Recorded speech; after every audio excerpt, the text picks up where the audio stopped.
The Program for the Future Church is an important part of what we're doing at Baylor. It's an important part of Truett Seminary.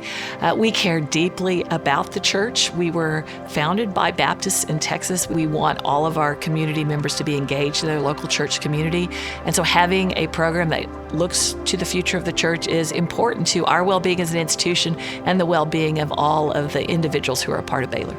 We're at a critical moment in Christianity. I think one of the things about any kind of Christian institution, whether it be a church, Christian higher ed, a Christian company, is always this critical question about whether the Christianity, say it's one of the pillars of that institution, is that pillar load-bearing or is it decorative?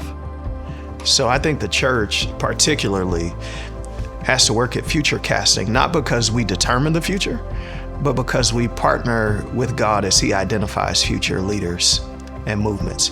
We're right now in the midst of a giant generational change in leadership. We need to be producing more pastors, and those pastors need to be well equipped. The average tenure of a Baptist pastor is less than 4 years.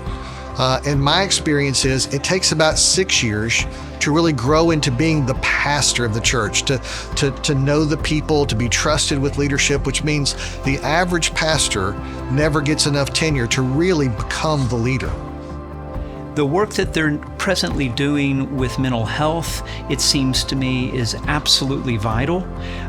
People feel themselves, understandably, stressed and duressed over so many things. And so this is one of the ways that the Program for the Future Church can, I think, serve the church, which is the reason that I think it's having this flywheel effect.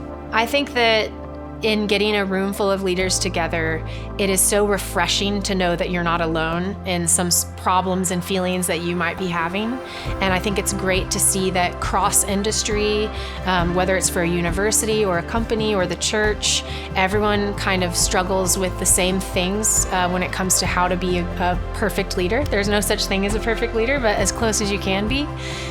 So having these moments where you can have a moment of fellowship and get together and discuss things that you often feel like you are alone in is very refreshing. Christianity is the kind of thing that doesn't do well as decor. It does extraordinary things as load-bearing. And so something like the Program for the Future Church is the attempt to imagine how do we make Christianity load-bearing for institutions and specifically for churches.